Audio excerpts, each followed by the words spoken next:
Good morning दोस्तों, आप सभी का मेरे यूट्यूब चैनल में हार्दिक स्वागत है। आज इस वीडियो पर रिएक्ट कर रहे हैं वो है इंडियन नेवी के बारे में। इंडियन नेवी के हौसले को देखकर आपकी भी आंखें भर आएंगी।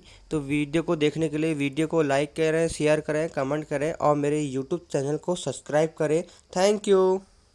नमस्कार, जय मां भारती। दोस्तों, अगर आपको ये कंटेंट पसंद आ रहा है तो वीडियोस को लाइक कीजिए, शेयर कीजिए और चैनल को सब्सक्राइब जरूर कीजिएगा। सब्सक्राइब करने के बाद बेल आइकन भी जरूर दबाइएगा, जिससे कि आपको भविष्य में आने वाले एपिसोड्स का नोटिफिकेशन मिल सके।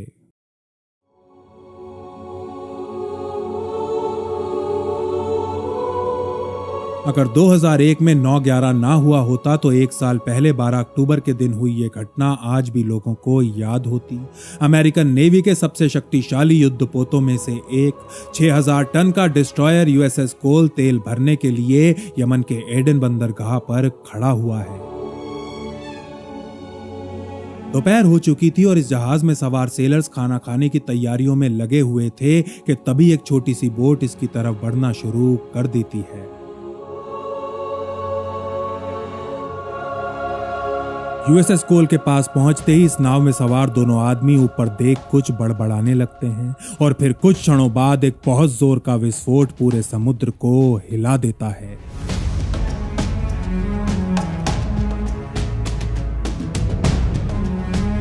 बोट के साथ खुद को उड़ा देने वाले ये दोनों आदमी आतंकी थे और इनकी ये बोट 300 किलोग्राम विस्फोटकों से भरी हुई थी।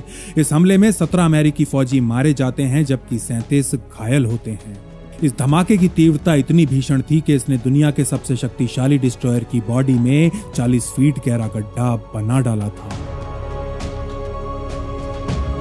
अगर दो लोगों से लदी एक छोटी सी नाव दुनिया के सबसे शक्तिशाली वॉरशिप को पंगु बनाने के लिए काफी थी, तो इसका मतलब यह था कि अंतरराष्ट्रीय पानी में ऑपरेट करने का गेम हमेशा हमेशा के लिए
जय मां भारती। मार्च 2015 ये वो समय था जब यमन के अंदर गृह युद्ध छिड़ा हुआ था। अनेकों हथियारबंद गुट सत्ता हथियाने के लिए एक दूसरे से लड़ रहे थे और इस आग में घी डालने का काम करते हुए सऊदी अरब ने ताबड़तोड़ हवाई हमले करना भी शुरू कर दिया था। हालत कुछ ये हो चुकी थी कि यमन के आसमान में ड्रैगन्स की तरह मंडरा रहे सऊदी F-16 अपने मुंह से आग छोड़ रहे थे और नीचे जमीन पर चारों तरफ, खासतौर पर यमन के तटीय इलाकों में भीषण त्राही त्राही मची हुई थी।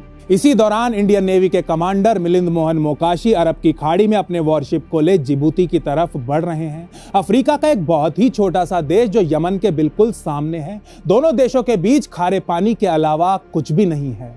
150 नौसैनिकों से लैस इंडियन नेवी का डिस्ट्रॉयर अरब की खाड़ी में एक एंटी पायरेसी मिशन पर डिप्लॉयड था जब 26 मार्च 2015 के दिन कमांडर मोकाशी को खबर मिलती है कि यमन के ऊपर सऊदी ने आक्रमण कर दिया है। ये समाचार मिलते ही सबसे पहली चीज जो कमांडर मोकाशी के दिमाग में आती है वो थी यमन में फंसे हुए उनके देशवासी। वो जानते थे कि यमन में हालात बहुत ज्यादा गंभीर हो चुके हैं और वहां फंसे भारतीयों को बाहर निकालने के लिए वो एक बहुत ही अच्छी पोजीशन में है।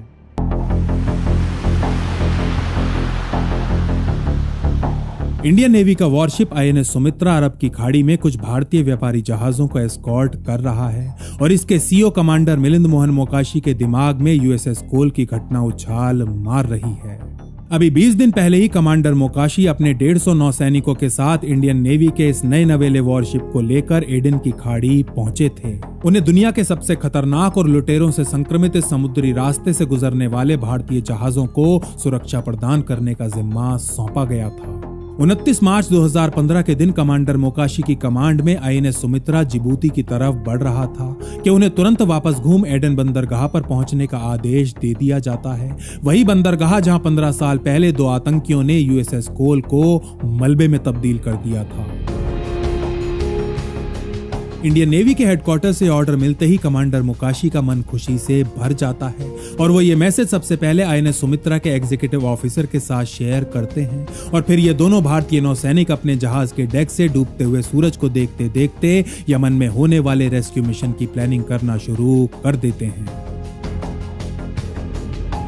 अगले 36 घंटों के दौरान आईएनएस सुमित्रा का क्रू बिल्कुल चुपचाप लेकिन पूरे जी जान से इस ऑपरेशन के लिए अपने वॉरशिप को तैयार करना शुरू कर देता है।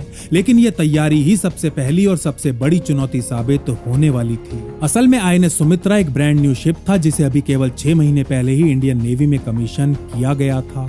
बहुमुखी गुणों के धनी इस फुर्तीले वॉरशिप को हर प्रकार के समुद्री वातावरण में ऑपरेट करने के लिए बनाया गया था। एडन की खाड़ी के लिए निकलने से पहले कमांडर मोकाशी ने आईएनएस सुमित्रा को एंटी पायरेसी मिशन को ध्यान में रखते हुए तैयार किया था, लेकिन अब उनके ऑर्डर्स पूरी तरह बदल चुके थे।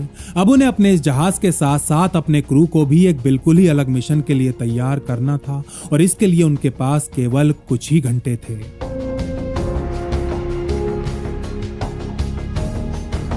आईएनएस सुमित्रा पर मौजूद हर आदमी 31 मार्च 2015 की रात जागते हुए बिताता है और अगले कुछ घंटों तक ये 150 नौसैनिक आगे आने वाली हर संभव चुनौती का सामना करने की तैयारियों में लगे रहते हैं।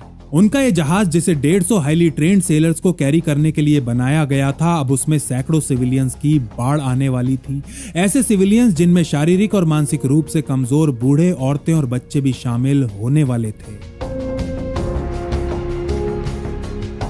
इसके ऊपर जहाज में जगह के साथ साथ राशन भी बहुत ही सीमित मात्रा में था। इसका मतलब ये था कि अगले कुछ दिनों तक इस जहाज पर मौजूद नौसैनिकों को भूखे पेट सोना था। इनको भूखे पेट सोना था क्योंकि ये नहीं चाहते थे कि यमन से रेस्क्यू किए गए इनके देशवासी भूखे पेट सोएं।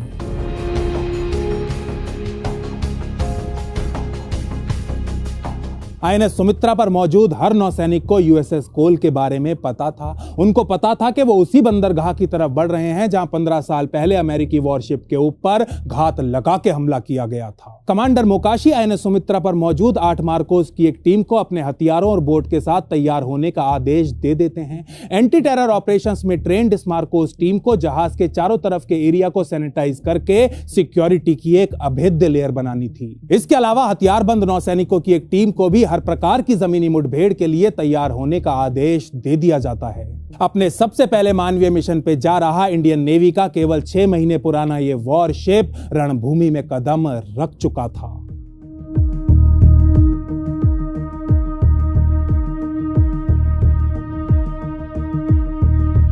31 मार्च की दोपहर होते होते आईएनएस सुमित्रा की दूरबीन पर एडन बंदरगाह का दृश्य उभरने लगता है।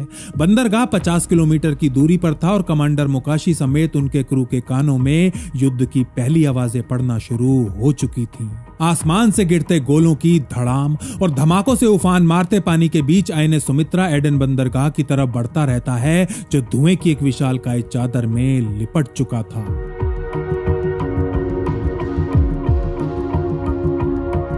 एडन बंदरगाह से 22 किलोमीटर दूर पहुंचते ही आईएनएस सुमित्रा रुक जाता है। इस पोर्ट को सामान्य ऑपरेशंस के लिए बंद किया जा चुका था। सऊदी अरब इसके एयर स्पेस को कंट्रोल कर रहा था और आसमान में मंडराते उसके फाइटर जेट्स रुक रुक कर गोले बरसा रहे थे।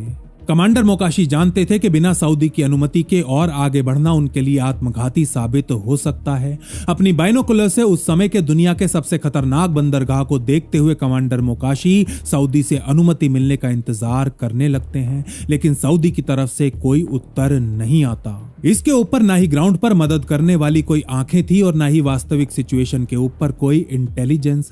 ऐसे में और कोई रास्ता ना दे कमांडर मोकाशी सपोर्ट के लिए अपने हेडक्वार्टर्स को मैसेजेस भेजना शुरू कर देते हैं। आमतौर पर इस प्रकार के रेस्क्यू ऑपरेशंस के लिए आवश्यक जानकारी देने का काम उस देश में रहने वाले डिप्लोमेट्स के जिम्मे होता है, लेकिन यमन में मौजूद सभी भारतीय डिप्लोमेट्स देश की राजधानी सना में थे, जो इस बंदरगाह से लगभग 400 किलोमीटर दूर थी। इसको भाग्य ही कहा जा सकता है कि ऐसे विकट समय में भी एडन के अंदर भारतीय मूल का एक स्कूल प्रिंसिपल रह रहा था और इसने भारत सरकार से ऑनररी कौंसल का पद भी स्वीकार किया हुआ था। कमांडर मोकाशी तुरंत इस प्रिंसिपल का नंबर डायल कर ईश्वर से कॉल कनेक्ट होने की प्रार्थना करने लगते हैं। दो तीन बार ट्राई करने पर कॉल कनेक्ट हो जाती है और कुछ घंटियां जाने के बाद वो प्रिंसिपल फोन उठा लेता है। अब तो सारा काम फटाफट हो जाएगा। यही सोचते हुए कमांडर मोकाशी एडन में मौजूद इस प्रिंसिपल से कहते हैं कि वो अपने क्रू को पोर्ट की तरफ फाइनल अप्रोच करने का आदेश दे रहे हैं। लेकिन फोन की दूसरी तरफ मौजूद ये भारतीय इतना ज्यादा आशावादी नहीं था। तनाव भरी आवाज में वो कमांडर मोकाशी से कहता है, कमांडर 5:30 बजे के बाद कुछ भी करना बहुत ज्यादा खतरनाक होगा। मुझे पूरा विश्वास है कि दिन छिपने के बाद बोट्स का इस्तेमाल नहीं किया जा सकता। 4 बज चुके थे और अभी तक सऊदी की तरफ से कोई उत्तर नहीं आया था। हमें पोर्ट की तरफ बढ़ना चाहिए, उनका ऑर्डर जब आएगा तब आएगा। ये सोचते हुए कमांडर मोकाशी अपने दिमाग में कॉस्ट बेनिफिट एनालिसिस करने लगते हैं। आईएनएस सुमित्रा के डेक पर खड़ा उनका क्रू अपने ऊपर आसमान को सुनहरा होते हुए देखने लगता है और कुछ ही मिनटों के अंदर ये सुनहरापन अंधेरे में बदल जाता है। पहले से ही अत्यंत खतरनाक रेस्क्यू मिशन अब कई हजार गुना और खतरनाक हो चुका था। रात हो चुकी थी और अभी तक सऊदी अरब ने कमांडर मोकाशी को पोर्ट की तरफ बढ़ने की अनुमति नहीं दी थी। अब और इंतजार नहीं कर सकते, जो होगा सो देखा जाएगा। मनी मन ये कहते हुए कमांडर मोकाशी अपनी मार्कोस टीम को पोर्ट की तरफ बढ़ने का आदेश दे देते हैं। अपनी अपनी असॉल्ट राइफल्स और साइड आर्म्स को चेक करने के बाद ये 8 मरीन कमांडोज एक वैनगार्ड बोट को पानी में उतारते हैं और फिर उसमें सवार हो इस प्राचीन बंदरगाह की तरफ बढ़ने लगते हैं।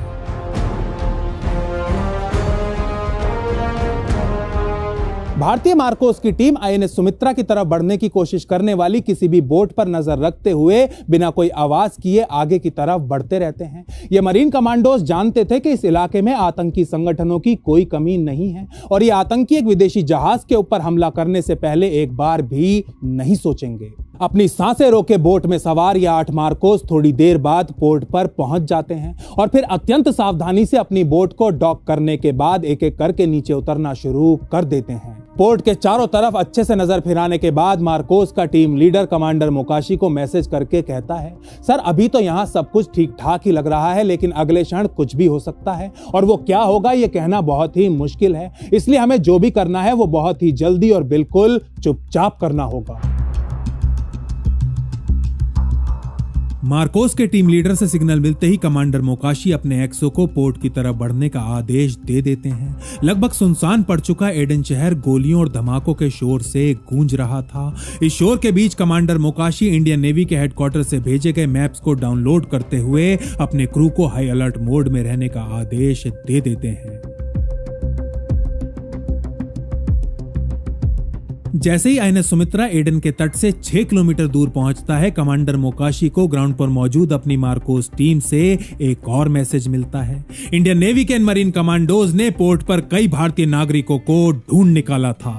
बहुत ज्यादा सहमे हुए ये भारतीय नागरिक अपनी जान बचाने के लिए कंटेनर्स के अंदर छिपे हुए थे।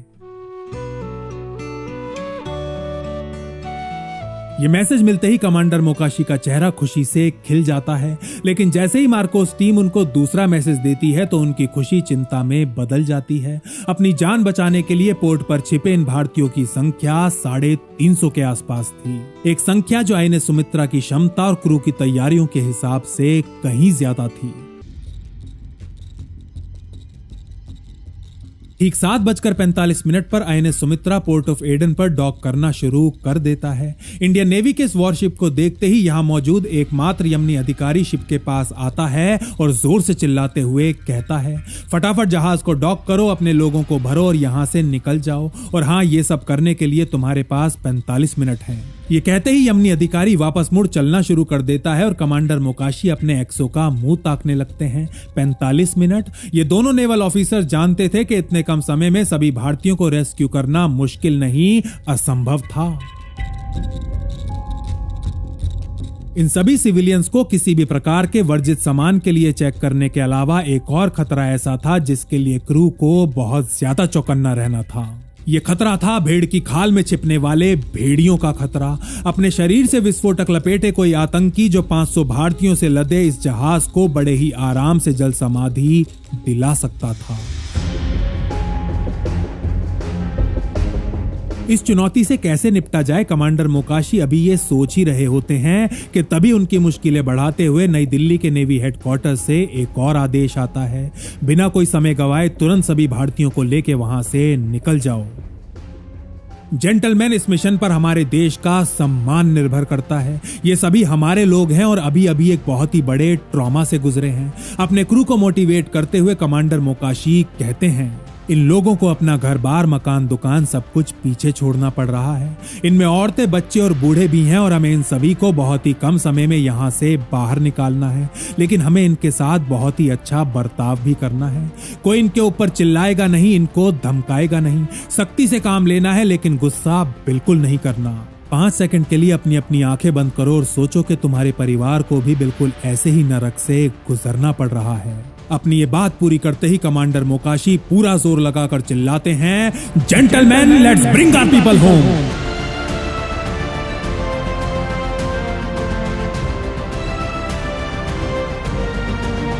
कमांडर मोकाशी के इन शब्दों को सुन जोश से भर चुका INS सुमित्रा का क्रू बोर्डिंग प्रोसेस शुरू कर देता है। नागरिकों के सामान की स्कैनिंग करने के बाद उसको शिप के एक अलग हिस्से में रख दिया जाता है और हर नागरिक की फोटो खींचने के बाद हाथों से उसकी तलाशी भी ली जाती है। क्योंकि INS सुमित्रा के क्रू में एक भी महिला नहीं थी, इसलिए इन भारतीय नागरिकों में से ही कुछ बुजुर्ग महिलाओं को बाकी सभी महिलाओं की तलाशी लेने का जिम्मा सौंप दिया जाता है।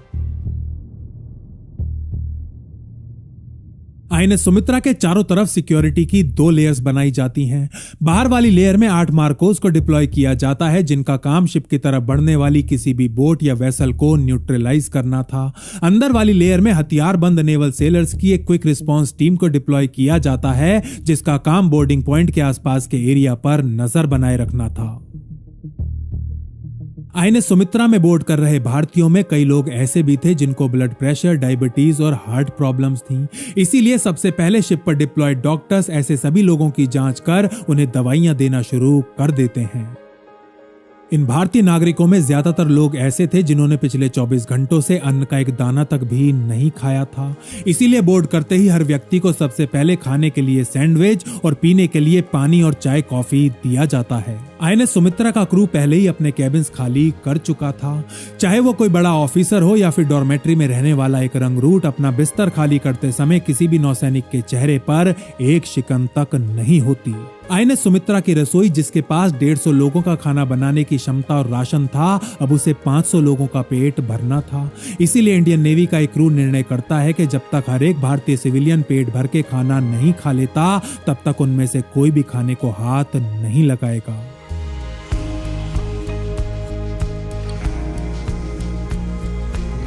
आखिरी भारतीय नागरिक के बोर्ड करते ही मार्कोस टीम और QRT अपनी रेडी टू फायर पोजीशंस को छोड़ वापस INS सुमित्रा में चढ़ जाते हैं और इंडियन नेवी का यह समुद्री दैत्य अपनी बर्थ से बाहर निकलना शुरू कर देता है। जल्द से जल्द एडन की खाड़ी से बाहर निकलने के लिए जहाज पूरी रात अपनी फुल स्पीड पर सेल करता है। शारीरिक और मानसिक रूप से बुरी तरह थक चुके ये भारतीय नागरिक आज कई रातों के बाद सुरक्षित महसूस कर रहे थे और इसी सुरक्षा का कंबल ओढ़ ये चैन की नींद सो जाते हैं।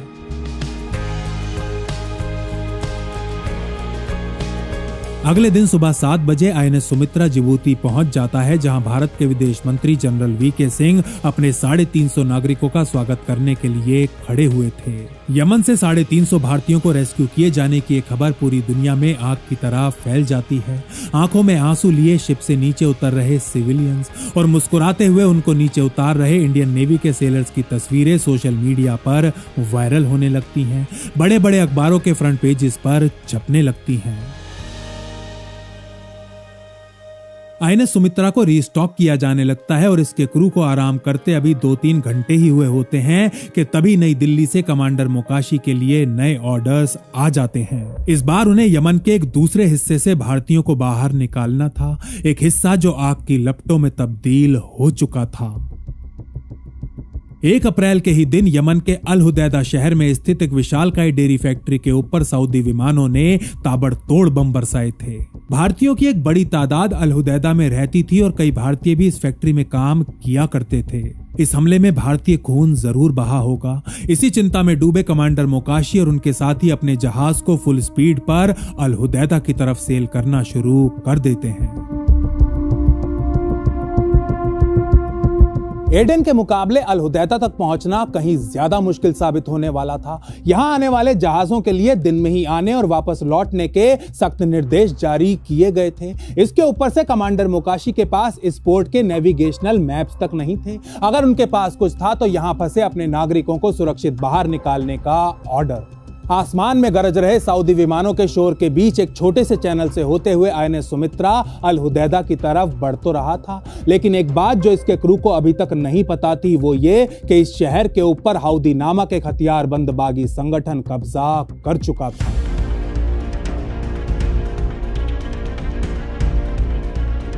2 अप्रैल की दोपहर होते होते आईएनएस सुमित्रा अल हुदैदा के बंदरगाह पर डॉक करना शुरू कर देता है।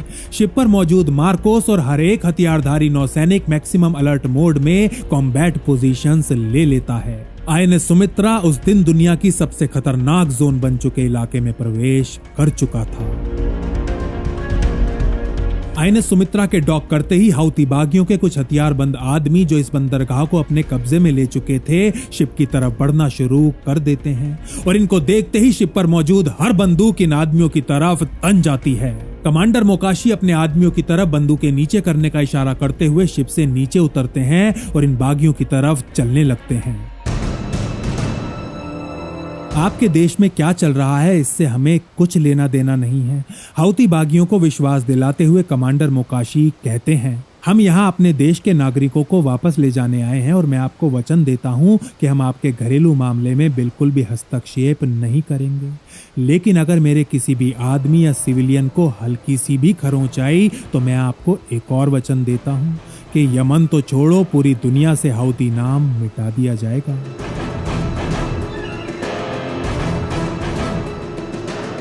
इंडियन नेवी के इस निडर ऑफिसर के मुंह से ये शब्द सुन ये हाउदी बागी थोड़ी देर के लिए बिल्कुल अवाक रह जाते हैं और फिर एक दूसरे से कुछ फुसफुसाने के बाद इनमें से एक आदमी कमांडर मोकाशी से कहता है, ठीक है, तुम्हारे पास अपने लोगों को निकालने के लिए 2 घंटे हैं। 4 घंटे के बाद मुझे तुम्हारा शिप और शक्ल दोनों ही यहाँ नहीं दिखने चाहिए। ये कहते हुए ये हथियारबंद बागी अपने रास्ते लौट जाते हैं और कमांडर मोकाशी अपने क्रू को सिविलियंस की स्क्रीनिंग और बोर्डिंग शुरू करने का सिग्नल दे देते हैं।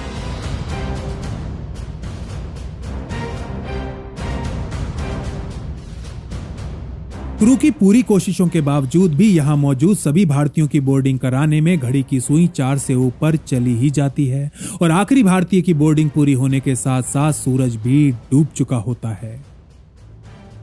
317 भारतीय नागरिकों को ले ये जहाज अभी अल हुदैदा के बंदरगाह से निकलता ही है कि एक के बाद एक 2 बॉम्ब इस बंदरगाह के ऊपर आकर गिर जाते हैं।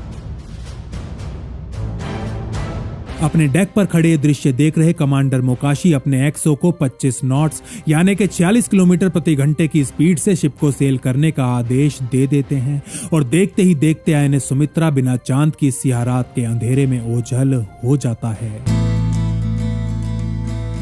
डेक पर मौजूद भारतीय बच्चों ने अपनी जिंदगी में पहली बार शिप देखा था और कई दिनों में आज पहली बार उनके माता पिताओं को भी उनकी कोई चिंता नहीं थी। ये बच्चे शिप के डेक पर शैतानियां करने में लग जाते हैं और उनके माँ बाप क्रू के साथ मिलकर बीमारों और बुजुर्गों की सेवा करने में। लगभग 24 घंटे बाद 3 अप्रैल की रात 317 भारतीय नागरिकों से लदा INS सुमित्रा बिल्कुल सही सलामत जिबूती के तट पर पहुंच जाता है। एडन और अलुदैदा के बाद INS सुमित्रा को यमन के ऐश शहर नामक एक कस्बे की तरफ बढ़ने का आदेश दे दिया जाता है, जहां हजारों भारतीय नागरिक पेट्रो मसीला नाम के एक ऑयल टर्मिनल पर काम किया करते थे। समुद्री तट से लगा यह कस्बा अल मुकल्ला नामक एक शहर से केवल 60 किलोमीटर की दूरी पर बसा हुआ था और अभी 2 ही दिन पहले अल मुकल्ला के ऊपर अल कायदा कब्जा कर चुका था। अगले 40 घंटों तक फुल स्पीड पर सेल करने के बाद INS सुमित्रा 5 अप्रैल की सुबह अल मुकल्ला शहर के पास से गुजरता हुआ अत्यंत खतरनाक समुद्री रास्ते से ऐश शहर की तरफ बढ़ने लगता है। नई दिल्ली से कमांडर मोकाशी को ऐश शहर पोर्ट के मैप्स और सैटेलाइट इंटेलिजेंस भेज दी जाती है।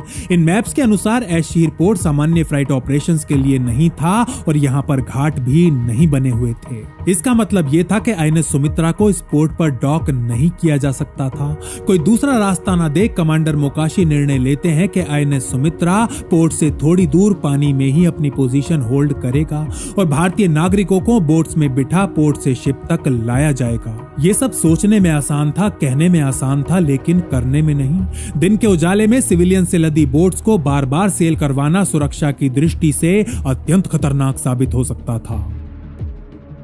मार्कोस टीम एक बार फिर INS सुमित्रा के चारों तरफ पानी में कॉर्डन बना लेती है और शिप के डेक पर मौजूद नेवल सेलर्स भी अपनी गन्स को रेडी टू फायर मोड में तानते हुए चारों तरफ फैल जाते हैं।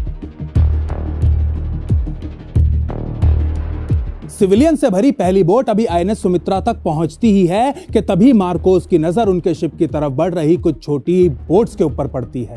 इस समय तक इंडियन नेवी के इन रेस्क्यू मिशंस की खबर पूरी दुनिया में फैल चुकी थी। इंडियन नेवी भारतीयों के साथ साथ विदेशी नागरिकों को भी रेस्क्यू कर रही थी, जिनमें पश्चिमी देशों के लोग भी शामिल थे। इसीलिए कमांडर मोकाशी को एकदम साफ इंटेलिजेंस दी गई थी कि अब वो यमन में जहां भी जाएंगे वहां आतंकी संगठन उनका इंतजार अवश्य कर रहे होंगे। ये सभी बोट्स INS सुमित्रा से थोड़ी दूरी पर आकर रुक जाती हैं। ये कह पाना मुश्किल था कि किसमें सिविलियन सवार थे और किसमें आतंकी, कौन सी बोट मछलियों से भरी हुई थी और कौन सी बारूद से। कुछ भी हो जाए लेकिन बोर्डिंग नहीं रुकनी चाहिए। मार्कोस का टीम लीडर जैसे ही ये कहता है, 2 मरीन कमांडोज बिजली की फुर्ती से अपने इजरायली मेड स्नाइपर राइफल्स को इन बोट्स की तरफ तान देते हैं।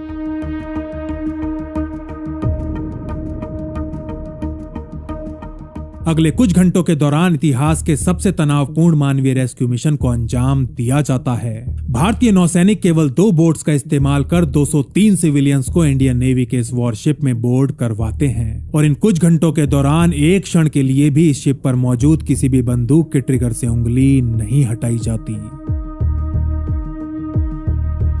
उन अनआइडेंटिफाइड बोट्स में से कुछ INS सुमित्रा की तरफ बढ़ने की कोशिश तो करती हैं, लेकिन ज्यादा आगे नहीं आती। 203 सिविलियंस की बोर्डिंग पूरी होते ही INS Sumitra full throttle mode में सेल करना शुरू कर देता है और 7 अप्रैल की शाम तक जिबूती पहुंच जाता है, जहां अब तक इंडियन नेवी के 2 और वॉरशिप्स INS तरकश और INS मुंबई भी पहुंच चुके थे। पिछले 1 हफ्ते से हर पल अपनी जान को खतरे में डाल भारतीय नागरिकों को रेस्क्यू कर रहे INS सुमित्रा के क्रू को इस शाम पहली बार अपनी टांगे सीधी करने का समय मिलता है। कई दिनों के बाद आज पहली बार ये भारतीय नौसैनिक भारत में उनकी चिंता कर रहे अपने परिवारों से भी बात करते हैं। कमांडर मोकाशी भी कई दिनों के बाद अपनी पत्नी और बच्चों से बात करते हैं। वो उनको विश्वास दिलाते हैं कि रेस्क्यू मिशंस एकदम सामान्य से इन एंड आउट ऑपरेशंस हैं और इनमें जरा सा भी खतरा नहीं है, इसलिए घबराने की कोई जरूरत नहीं है और वो तो बहुत ही जल्द घर भी वापस आ जाएंगे। अपने परिवार से बात करने के बाद जब कमांडर मोकाशी फोन नीचे रखते हैं, तब उन्हें अच्छे से पता होता है कि यमन में अभी उनका काम खत्म नहीं हुआ है और उनके परिवार को उनसे मिलने के लिए अभी 2 महीने और इंतजार करना पड़ेगा।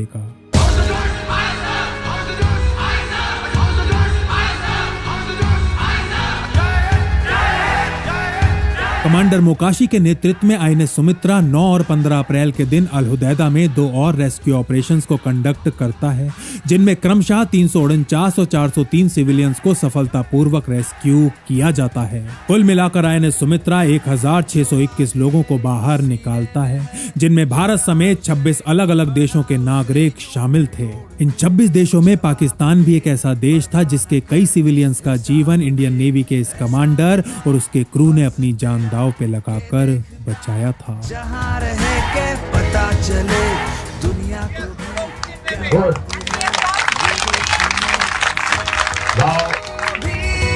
जुर्रत कर जाए टकराने की, वो ही पाएगा मौत की कब्र में खुद का।